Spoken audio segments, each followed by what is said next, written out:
Halo, salam sejahtera untuk kita semua. Perkenalkan, nama saya Ivana Gracielda. Saya merupakan dosen di program studi Pariwisata Bisnis Kuliner Universitas Ciputra Surabaya dan mengampu mata kuliah Food Beverage and Service Operation atau lebih akrab disebut dengan FBSO.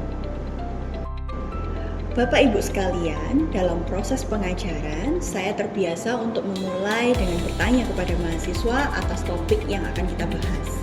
Hal ini bertujuan supaya mahasiswa bisa membangun engagement yang terlebih dahulu ketika masuk di dalam kegiatan perkuliahan.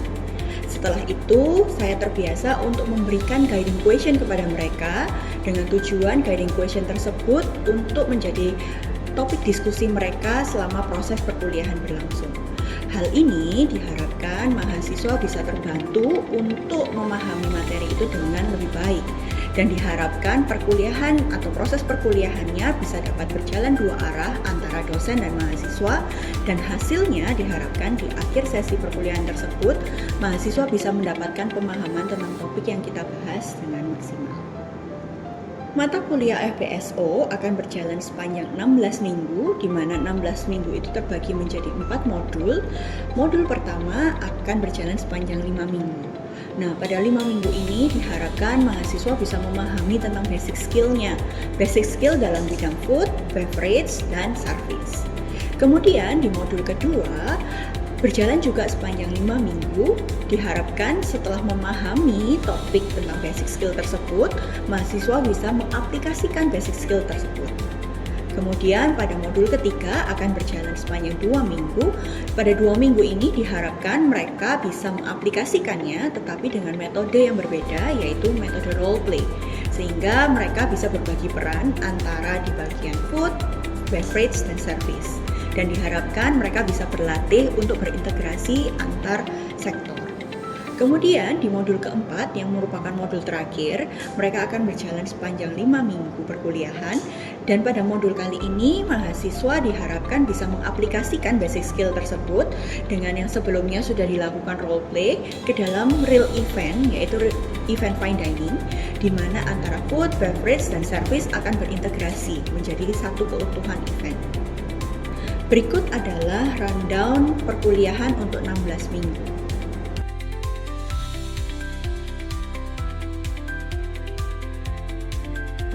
Untuk penilaian pada mata kuliah FBSO akan dibagi menjadi 4, di mana dilakukan di setiap modulnya. Di mana masing-masing besarannya adalah 25%, yaitu AFL 1, AFL 2, AFL 3, dan ALP yang masing-masing 25%. Berikut adalah aktivitas pengajaran untuk mata kuliah Food, Beverage, and Service Operation yang dilakukan secara daring.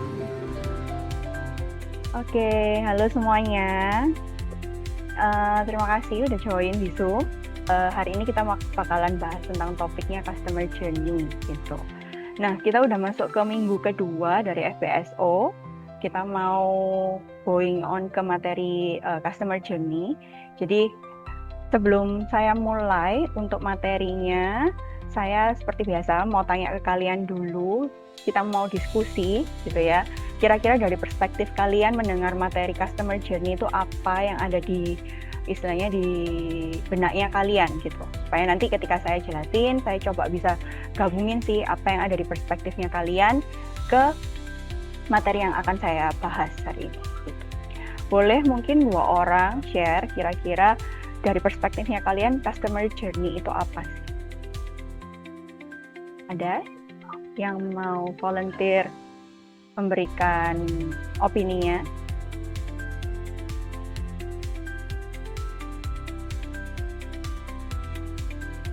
Raylin? Dari perspektifnya Raylin deh. Customer Journey itu apaan sih, Raylin? Yang kamu tahu atau kamu punya bayangan kalau dengar Customer Journey?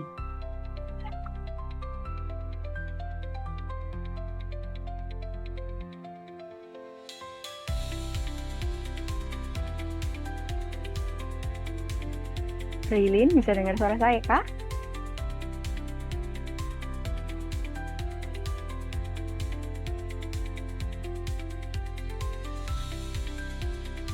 Atau dari Felix dulu deh.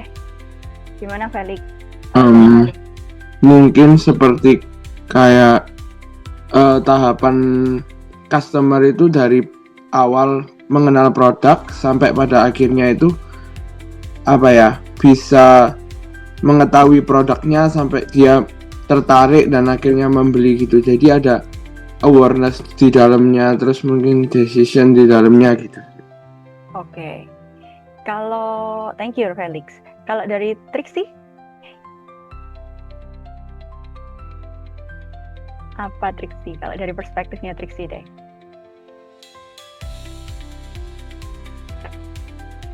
Bentar. Oke. Kalau dari aku sih CGM itu kayak ini sih, sama kayak tadi Felix. Jadi perjalanannya dari kayak si customer ini berinteraksi di bisnisnya itu gimana, dari kayak pertama kali mengenal produk sampai kayak benar-benar beli gitu. Kalau itu dari aku. Jadi bisa memahami itu kayak yang dilakukan, dipikirkan dan dirasakan gitu sama pelanggan. Oke, dipikirkan sama pelanggan juga. Oke, thank you Trixie. Next deh, aku maju dulu deh ke pertanyaan kedua. Kenapa sih menurut kalian customer journey itu perlu dipikirkan oleh kita yang sebagai business owner atau sebagai service provider? Mungkin Vivian, kalau dari perspektif Vivian, kenapa kok kita perlu customer journey? Kalau menurut saya sih biar kita itu bisa memprediksi kira-kira kebutuhan pelanggan itu di setiap tahapnya itu apa aja, dari awareness sampai purchase-nya gitu. Jadi bisa kita gampang memprediksinya dan gampang nge-planningnya juga. Oke, thank you Vivian. Nuramida nih sudah senyum-senyum. Kenapa Nuramida kalau kita sebagai service provider ini perlu gitu untuk tahu dulu dan menerapkan customer journey? Jadi menurut saya sendiri kalau misalkan customer journey itu perlu dipahami sama business owner itu biar pelanggan itu nanti nggak nilai bisnisnya itu hanya dari produk atau jasa yang mereka beli, tapi mereka juga bisa nilai experience yang dikasih sama kita. Oke, thank you Nuramida. Jadi kalau tadi aku recap sedikit sebelum aku nanti jelasin materinya, berarti dari Felix sama Trixie tadi menyampaikan bahwa customer journey itu tahapan gitu ya, atau milestone di mana step by step si customer ini tahu sampai beli sampai menggunakan produknya gitu ya. Kemudian kalau kenapa sih kok customer journey itu perlu, kalau dari Nuramida sama Vivian tadi berarti supaya kita tahu gitu ya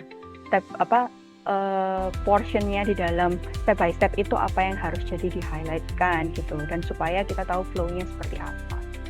Oke, kalau gitu saya izin share screen supaya saya bisa jelasin materinya ya. Oke, sudah kelihatan kah di kalian? Sudah, Bu. Oke. Nah, sebenarnya customer journey itu apa? Customer journey itu adalah series of experience gitu. Jadi kita tahu bahwa service itu adalah pengalaman, yang mana pengalaman itu punya sebenarnya bisa di setting gitu ya, bisa di create oleh kita sebagai seorang service provider atau business owner gitu. Makanya kita perlu yang namanya customer journey. Itu adalah urutan atau rangkaian experience step by step-nya itu supaya kita tahu tahapan awal itu seperti apa. Customer itu bisa aware dengan bisnis atau apa istilahnya kayak proses bisnisnya kita supaya tahu gitu dulu. Kemudian sampai dia menjadi loyal customer. Jadi fasenya ini tuh nggak berhenti di tahap customer itu beli dan menggunakan saja, tapi dia bisa kemudian menggunakan lagi apa yang sudah kita sajikan dari awal. Itu tujuannya kita tahu dulu tentang customer journey. Kemudian kenapa kok itu penting gitu? Kenapa kok itu penting? Jawabannya adalah supaya kita membantu gitu ya, understand guest needs, expectation, and emotion at every stage of their experience. Jadi supaya kita tahu gitu. Di tiap fasenya itu kebutuhannya mereka itu apa, kemauannya mereka apa, sampai demand dan expectation-nya mereka gitu. Bahkan kalau misalnya kita mau lebih detail lagi, customer journey itu sampai mengetahui kira-kira emotion yang di tahap itu tuh biasanya seperti apa sih, dan kita bisa memberikan action apa supaya customer itu ketika masuk di fase itu atau milestone itu dia bisa ngerasa happy atau netral. At least netral itu berarti bukan yang kecewa ya, berarti netral itu ya nggak happy, nggak kecewa, masih di tahap yang netral gitu. At least netral dulu. Tapi kalau kita sudah tahu proses milestone-nya, harapannya adalah di atasnya netral gitu. Kemudian kenapa sih kok kita perlu juga yang namanya customer journey? Sebenarnya sebagai business owner gitu ya, ketika kita create customer journey map nantinya, itu tujuannya untuk mengimprove service quality. Jadi service quality itu kan memang kita define di awal. Tapi ketika proses kita butuh lebih detail lagi. Harapannya adalah dalam service quality-nya itu kita bisa setting gitu. Bagaimana secara responsifnya, kemudian tangible apa yang harus dilihatkan, assurance-nya gimana cara menunjukkannya, itu perlu ditunjukkan melalui ketika kita paham tentang customer journey itu. Kemudian enhance customer satisfaction. Ketika kita tahu fase-fase customer journey itu, otomatis kita tahu bagian mana yang bisa kita improve lebih banyak supaya satisfaction-nya dari customer itu bisa meningkat gitu. Kemudian build loyalty, karena setiap prosesnya kita sudah create dengan matang, otomatis hopefully di akhir sesi atau di akhir milestone tersebut customer bisa kembali menggunakan service yang kita punya gitu. Yang terakhir adalah supaya bisnis itu bisa improve tentang create memorable experience. Karena kan tadi yang saya bilang ya, ada tiap milestone-nya yang mana kita akhirnya sudah bisa di-tag nih. Oh, di milestone tersebut gitu, ternyata saya bisa tambahkan added value gitu. Nah, added value itu yang harapannya bisa menambahkan memorable experience yang berujung pada loyal customer tadi. Customer yang menjadi loyal ke bisnis kita atau ke service yang kita sudah kasih gitu. Kemudian tujuan lain kenapa kok penting customer journey ini, supaya kita itu bisa mendiferensiasikan kita, service kita dengan kompetitor kita gitu.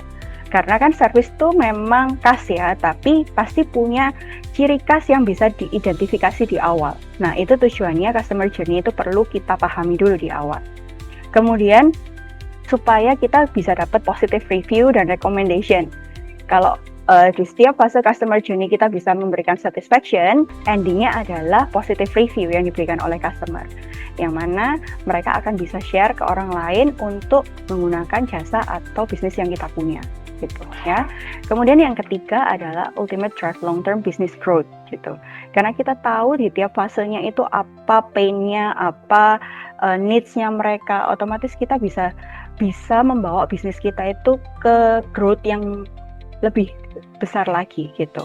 Jadi bisnis kita itu scale-nya nggak cuman segitu-segitu aja, tapi kita bisa build itu lebih besar lagi karena kita tahu proses di dalamnya seperti apa gitu. Oke, kemudian saya lanjut. Jadi kalau kita ngomong POV-nya ke food and beverage, karena mata kuliah ini kan lebih banyak ke food and beverage service operation gitu ya. Nah, gimana sih kalau POV-nya dalam food and beverage industry?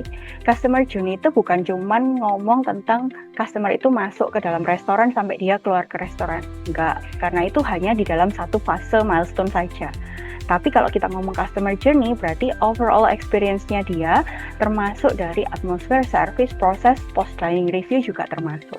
Termasuk dia dapat attention atau tahu ada bisnisnya kalian tentang F&B tersebut atau event kalian dalam bidang F&B itu dari mana di fase awareness gitu. Jadi kita ngomong whole konsep, whole event, whole milestone itu dipikirkan dalam customer journey tadi. Kemudian fasenya customer journey itu ada 5. Nah, di fase yang pertama, awareness, itu kita memikirkan gimana caranya customer itu bisa tahu kalau kita punya project, kita punya event, atau kita punya bisnis. paling gampang adalah melalui social media atau platform review lainnya gitu. Search Google, kemudian Instagram, kemudian kalau mau yang lebih old fashion lagi atau yang sudah dari dulu dipakai itu pakai billboard gitu. Yang istilahnya gimana supaya orang itu notice bahwa ada service kalian atau ada bisnis kalian di situ. Kemudian fase kedua adalah consideration. Tahap kedua ini adalah tahap di mana customer itu mulai mempertimbangkan mau menggunakan bisnis kalian atau enggak. Di mana tahap ini itu juga tahap mereka meng-compare dengan bisnis sejenis atau service provider sejenis gitu ya. Jadi di tahap consideration ini istilahnya momen di mana customer itu mulai membanding-bandingkan apa yang kalian tawarkan dengan kompetitor kalian tawarkan. Gitu. Kemudian yang ketiga adalah fase decision, di mana customer ini mulai mendecide. Jadi dia sudah memilih bisnis kalian atau service kalian, kemudian dia mulai berinteraksi dengan kalian. Gitu. Kalau fase yang keempat atau milestone yang keempat adalah experience. Experience di sini yang tadi saya bilang ada whole experience dining. Dari awal dia mulai menggunakan produk atau service yang kita punya sampai terakhir dia pulang. Kalau POV-nya dari fine dining atau F&B industry, ya berarti ketika dia masuk ke dalam bisnis sampai dia keluar ke dalam bisnis. Kalau fine dining, ketika dia join atau entering the dining area sampai dia keluar dari dining area, itu adalah fase experience atau milestone experience gitu. Nah, fase yang terakhir ini yang biasanya agak terlupakan, tapi sebenarnya ini juga perlu dipikirkan oleh service provider atau business owner, yaitu fase loyalty and advocacy, di mana customer itu sebenarnya diperlukan adanya post treatment. Jadi setelah dia mendapatkan experience, harusnya service provider itu juga mulai mengengage-kan diri ke dalam ke customer-nya juga supaya dia bisa menjadi loyal customer tadi. Jadi harus ada relationship yang dibangun after experience itu terjadi. Gitu. Jadi 5 fase ini seharusnya disetting atau dipikirkan oleh service provider ketika dia mau define alur service-nya mereka atau ketika business owner mau meng-create alur service yang mau diberikan oleh mereka. Gitu. Kalau ditanya di mana produknya, kalau di dalam F&B, produk itu juga menjadi salah satu tangible ya. Makanya tadi saya bilang, di dalam tiap fasenya, awareness, consideration, decision, experience, dan loyalty, itu pasti ada service quality di masing-masing sectionnya. Yang mana tangible-nya, kalau di experience atau milestone experience, itu adalah food and beverage produknya kalian. Gitu. Oke. Kemudian, kalau ini saya mau kasih contoh apa sih to-do list-nya gitu ya kalau kita mau create customer journey for fine dining gitu. Di fase yang pertama, kita ada create content for marketing and show the value of your project, event or business. Create with the best visualization. Jadi di fase pertama ini kan fase awareness gitu.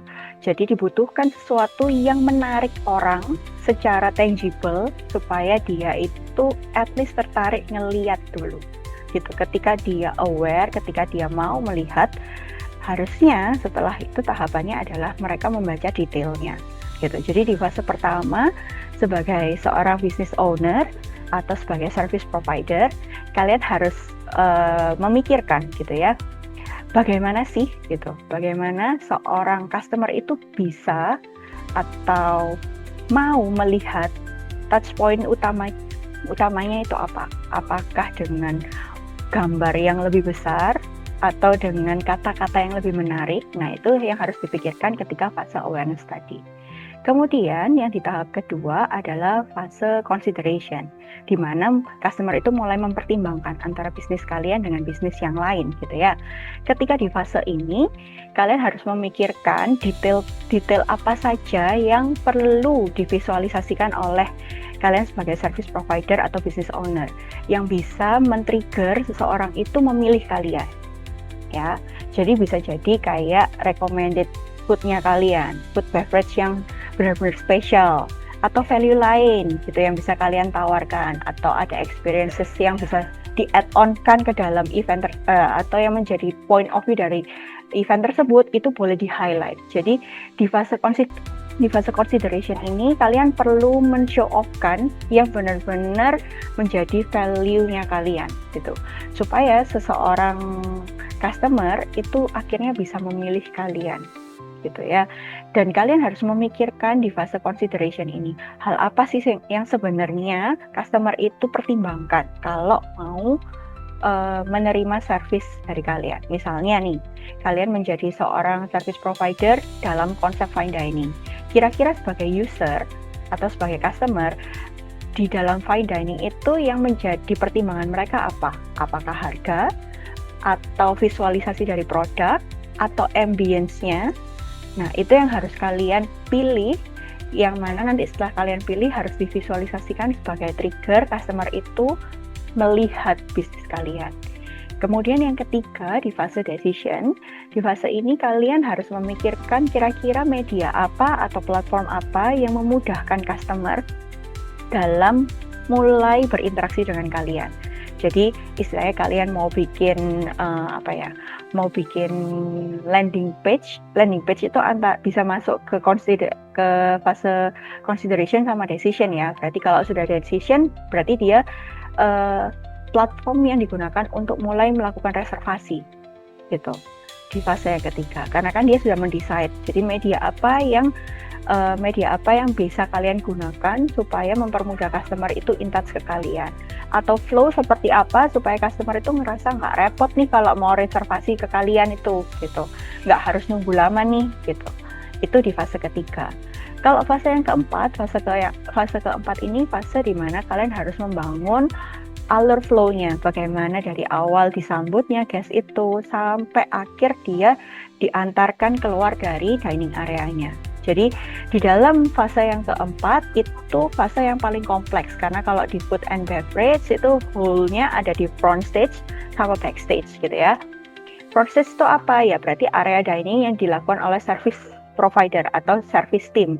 Kalau yang di backstage-nya apa ya? Berarti yang dilakukan oleh orang-orang yang ada di kitchen. Tapi customer itu taunya itu adalah satu whole experience yang disajikan. Ya, jadi ketika kita ngomong di fase yang keempat atau fase experience ini, kita harus men-set up-nya dari front stage sampai backstage. Nggak bisa sendiri-sendiri gitu. Nah, di fase yang kelima itu adalah fase loyalty tadi and advocacy, di mana sebagai service provider kita memikirkan bagaimana sih kita follow up customer kita yang sudah merasakan experience kita. Kalau misalnya ada bad review atau kritik gitu, apa yang harus kita lakukan gitu. Kemudian bagaimana kalau mereka sudah satisfaction, sudah ngerasa puas dengan apa yang kita sudah berikan gitu ya, bagaimana kita menambahkan atau build a customer engagement supaya relationship-nya kita itu nggak putus sampai satu event aja gitu. Kalau kita ada event lagi atau ada another business, kita bisa kontak mereka lagi gitu supaya mereka mau join lagi ke apa yang kita sudah create gitu. Itu adalah to-do list dari customer journey. Kalau misalnya ini case-nya adalah fine dining atau konsepnya food and beverage case-nya ya. Tapi customer journey ini nggak hanya diterapin untuk case-nya fine dining aja, tapi semua hal yang berinteraksi dengan customer diperlukan tahap-tahap tadi. Ada awareness, consideration, decision, experience, sampai ke loyalty. Jadi intinya kita harus meng-create tiap milestone-nya itu dengan baik, yang mana di tiap milestone perlu ada service quality yang jelas. Nah, kalau ini di step selanjutnya, ketika nanti teman-teman mau bikin fine dining konsep gitu ya, atau konsep dining, restoran, apapun itu, yang pertama adalah kalian harus tahu dulu tentang konsep utamanya. Nah, konsep utamanya di sini memang pasti yang terpikir oleh kita yang di bidang culinary adalah, oh, saya mau menunya seperti apa nih gitu. Saya mau bawa arahnya nanti itu mau Asian kah, Western kah, dengan style seperti apa. Nah, ketika di step awal ini kalian harus define konsep dengan rigid dulu. Maunya seperti apa dengan style yang seperti apa. Baru selanjutnya adalah kalian mencoba mendesain satu atau lebih persona. Nah, persona ini siapa sih? Persona ini adalah target market kalian sebenarnya. Nah, target market itu kan cukup luas nih. Jadi kalian coba define dengan detail kira-kira karakteristik seperti apa yang kalian mau untuk join ke fine dining kok yang kalian udah create gitu. Nah, dari situ setelah kalian memilih satu atau beberapa persona, baru kalian buat customer journey-nya untuk setiap persona. Kenapa sih kok customer journey ini perlu dilakukan tiap persona? Karena satu persona itu milestone-nya bisa beda-beda gitu. Milestone-nya bisa beda-beda dari tahap awareness, gimana caranya dia biasanya mendapat awareness dari mana, kemudian consideration apa yang mereka pertimbangkan itu hal-hal apa aja itu bisa berbeda. Bahkan sampai ketika mereka mendesain media yang dia pakai juga bisa beda-beda gitu. Ada yang suka langsung telepon, ada yang suka mereka by chat kayak gitu. Untuk mereka mencoba untuk mengkontak atau reach out kalian gitu. Nah, makanya di tahap yang ketiga ini customer journey perlu dilakukan untuk tiap persona supaya kalian bisa nanti ketika udah ada beberapa customer journey kalian combine atau collabkan itu karena mereka adalah target market yang kalian pilih gitu. Kemudian selanjutnya adalah identify the touch point gitu ya. Ketika mengerjakan customer journey, di situ kalian perlu pikirkan gitu.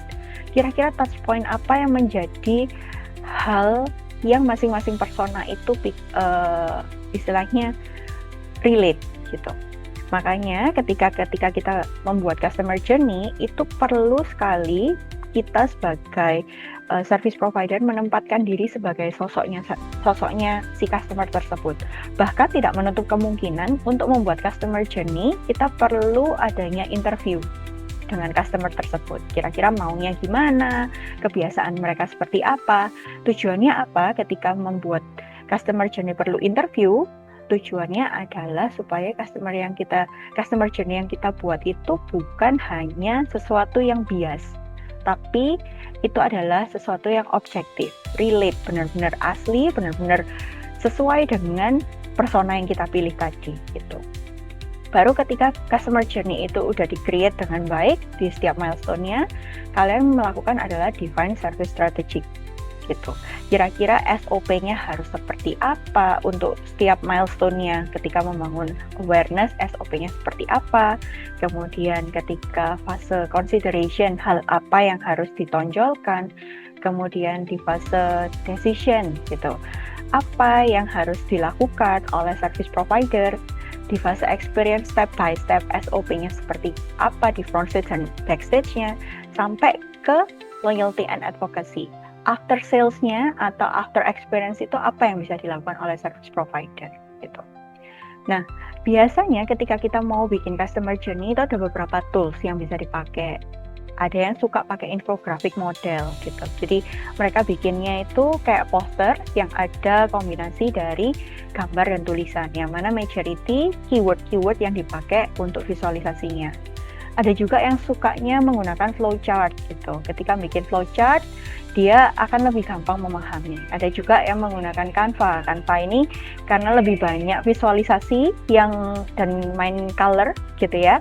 Bisa combine antara infografik dan flowchart juga yang memudahkan supaya si service provider ini visualisasinya gampang gitu. Ada juga yang menggunakan post-it and board karena kalau dirasa kalau mau bikin customer journey ada beberapa hal yang bisa dipindah-pindahin nih. Nah, kalau pakai post-it akan lebih mudah dan akan mudah dipindahkan tanpa harus menduplikat sesuatu gitu.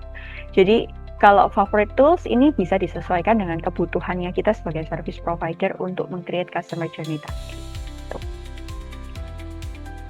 So, kalau udah tahu dan udah mengerti step by step-nya, ya harus kita lakukan. Kemudian ketika bikin customer journey, itu harus make it clear, make it bold, and make it detail.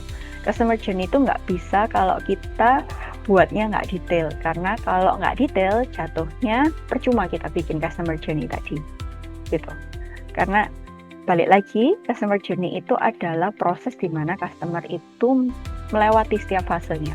Kalau kita nggak lakuin secara bold, nggak lakuin secara clear, dan nggak lakuin secara detail, akan useless kita memahami itu. Dan goals-nya kita di ending adalah memberikan value itu kepada customer, dan diharapkan customer itu bisa menjadi loyal customer itu nggak akan tercapai kalau misalnya kita nggak bikin secara clear, nggak bikin secara bold, dan nggak bikin secara detail.